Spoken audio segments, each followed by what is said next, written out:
Hello, everybody. Welcome to my weird, wonderful world. And today I want to talk about lyrical content. Not necessarily that they're my favorite lyrics, although most of these kind of are. These are kind of lyrics that either for one reason or another I find fascinating. They keep drawing me back again and again to, and it enhances the music.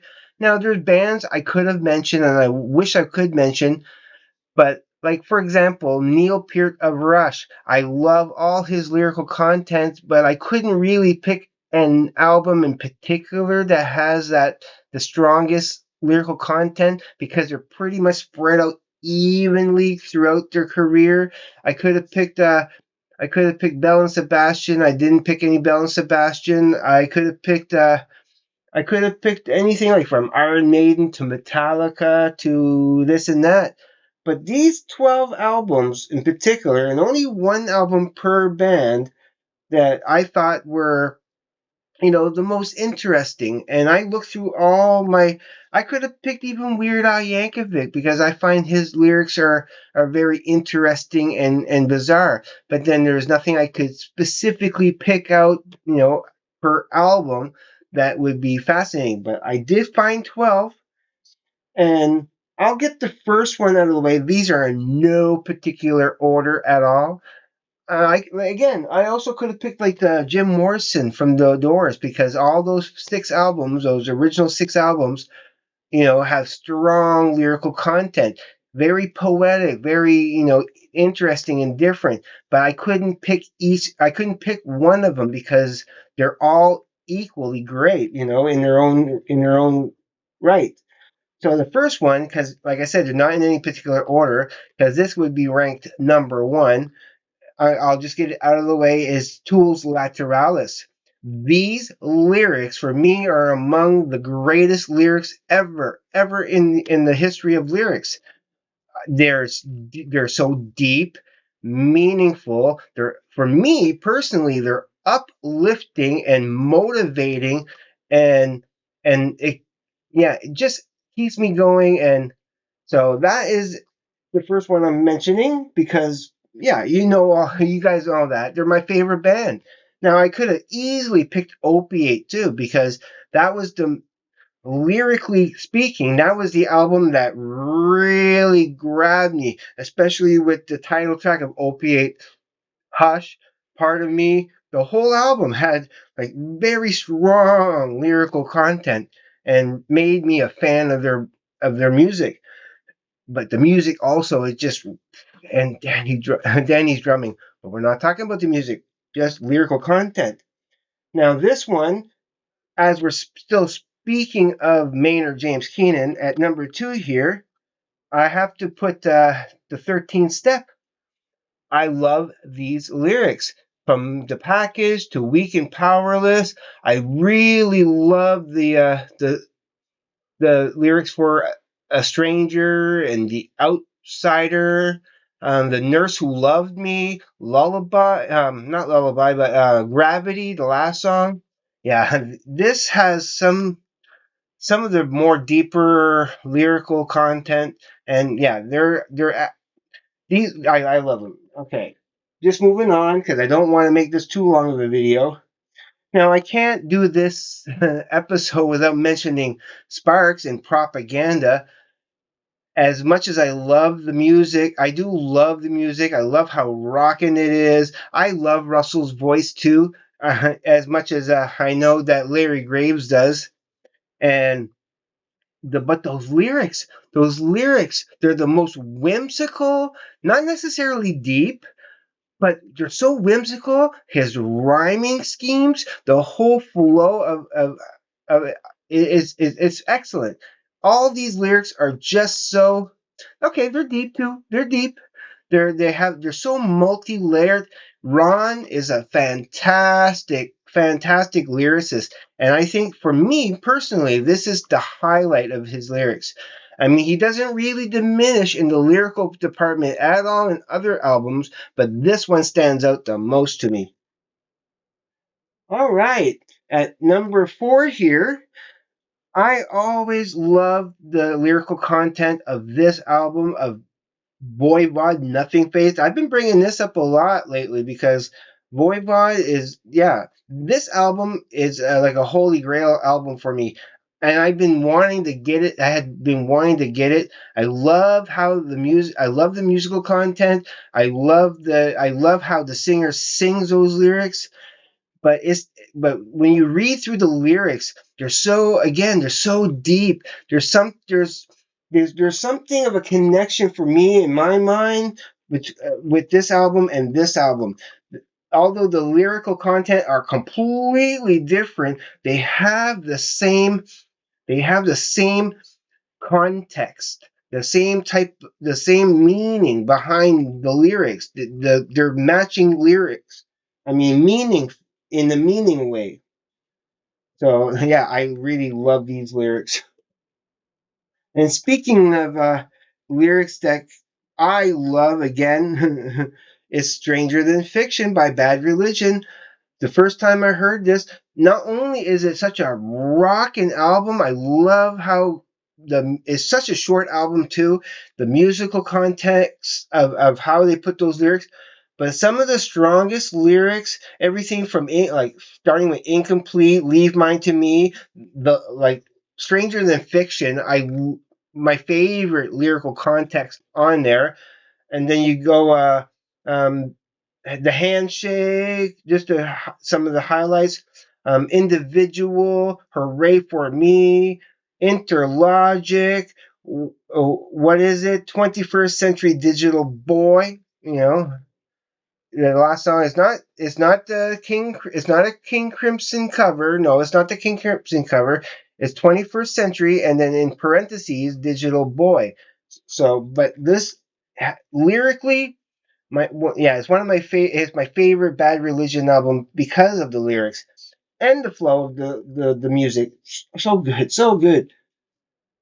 Now, my second favorite band has some of the best lyrics. Now, I could have picked Nonagon Infinity. I could have picked Polygon Wonderland. I could have even, well, somewhat. Nope. I have to pick a Paper Mache Dream Balloon just because it's so juxtaposed against that music. The music is so light and fluffy and reminds me of 70s kind of, basic, I don't know, a bit of psychedelic rock. I really wouldn't know exactly what genre I would call this exactly. I know some experts out there know exactly what genre this would be, but those lyrics are so misleading and darker than they appear.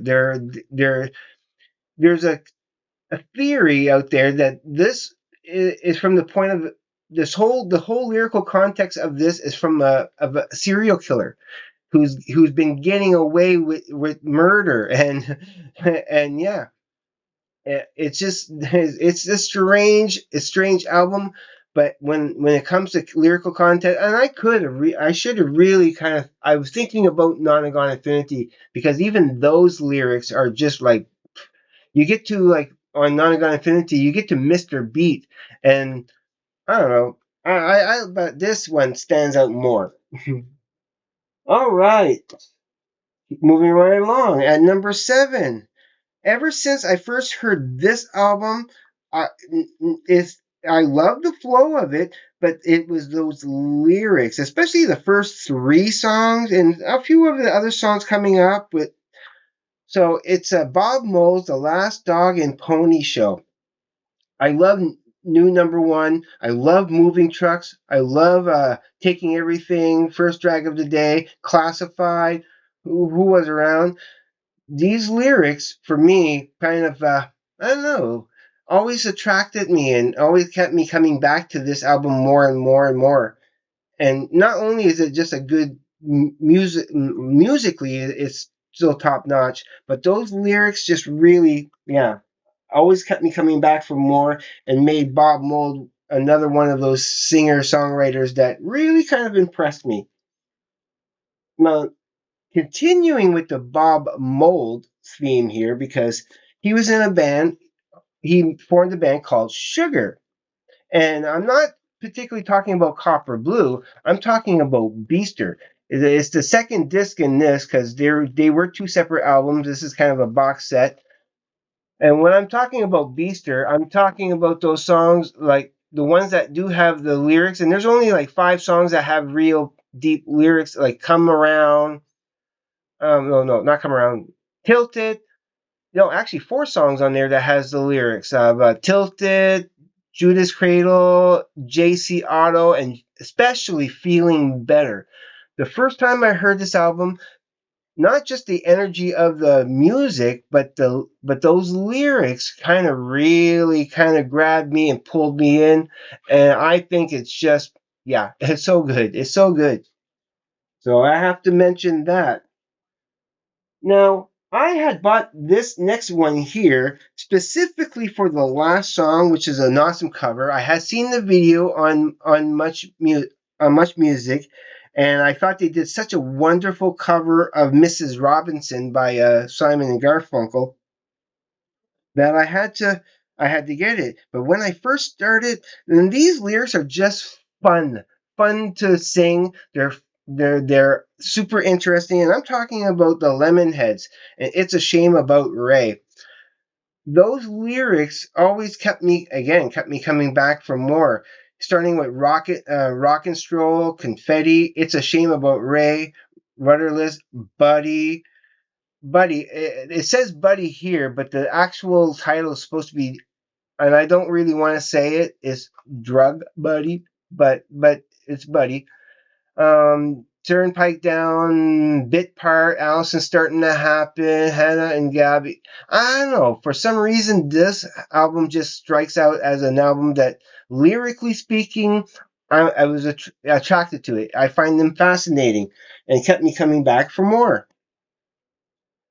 Now, some of the most cryptic lyrics that I have, I got just the last three here. The most cryptic lyrics that I have, and when I first got this album, I had checked on the internet for the lyrics, and I had seen many people say that this was the one album, and particularly the year it came out, which I think it was 2008. Yeah, 2008, the most searched lyrics on the internet at that point when this, like, not long after this came out. And I'm talking about Ogre and Devil in My Details. Those lyrics, and well, as fascinating as the music is and the flow and how he sings it and all that, those lyrics is what really kind of like made this my favorite. I would have to say this is my favorite Ogre album. As much as I love Undeveloped, even lyrically, that one is still pretty strong. But this one here, those lyrics just kind of and you need to really listen intently because they're hard to find online. The lyrics to this album, but yeah, I still don't really understand this album, but it's fun trying. And it's not necessarily that it's fun to sing because they're hard to sing and but yeah, it kept interesting. They're one of the most interesting lyrics I do have amongst others.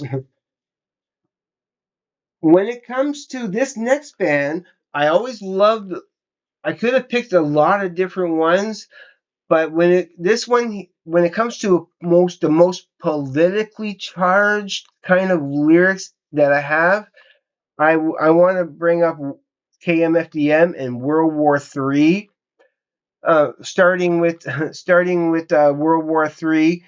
From here on out, Blackball, Jihad, Last Things, it this has such a story behind it, and because the intro is the last song, this album is in reverse order. It makes more sense when you go from the last song and you program it to go backwards and have it World War III be the last song that you listen to, because lyrically it tells a story. It really tells a story, and I consider this their my favorite concept. I consider that a concept album from this band, and they're really not known so much for making concept albums, but I consider this one of their few only concept albums because it's anti-war. It's anti-war, anti-human suffering, anti whatever you want to call it, and I love it. I love it. I love those lyrics. Now, the last one I want to mention here, and I only mention this because as a kid, okay, out of all the records that I grew up on listening to, and there were so many others, this one in particular really struck me as, and I could have picked a couple of other ones from this artist, but this one here in particular always kept me coming back to it because I love those lyrics, especially one song in particular that really like captivated me. And I'm talking about Alice Cooper Killer. Those lyrics, especially Halo of Flies, but starting with Under My Wheels, Be My Lover, of course Halo of Flies, Desperado, You Drive Me Nervous, Yeah Yeah Yeah, Dead Babies, and Killer itself. It's just strong. It like lyrically, yeah, I love this, and I think those are my 12 most interesting, not necessarily favorite, not necessarily the deepest, not necessarily even the most clever, but lyrics that I always think about most. I'm sure I missed a lot here. There's a lot of other great lyrical content that I have here and there that I'm not probably considering. But those are the 12 that popped out at me as being some of the more craziest, deepest, and all that good stuff. So if you haven't heard some of these, I know you heard some of them, but if some of these you haven't heard before, I really urge you to check them out. They may not be your style of music, especially if you're not into that kind of a industrial metal that KMFDM does, for example, or even this one. I this may not be for everybody. I think it has a very particular flavor that people will get into, but lyrically, they're solid for me. They're very great. All right, that's it for me, and I'm going to let you go now. And if you're watching this for the first time, please consider subscribing because I really do appreciate it and will love you forever. Don't be afraid to hit the like button and comment. Now, I know that I'm not getting 100% of my comments. There's so many comments that will go by that I don't get notifications for. I don't know why YouTube is so terrible at giving me proper notifications for all my subscribers or all my comments. Like I only find out about comments eventually because I don't like looking at my analytics, but I looked at my analytics and I saw some comments, even from months ago, that just slipped right by and I didn't get a chance to comment on or respond to. Doesn't mean that I am not ignorant towards that at all because I do everything to comment back. So if for some reason I did not comment back, it's really because I didn't see it because I'm always trying to always trying to comment back. So everybody, just be safe, take care. I will see you on the flip side, and please, everybody, have a great day, evening, morning, night, or afternoon, wherever you may be. Peace, everybody.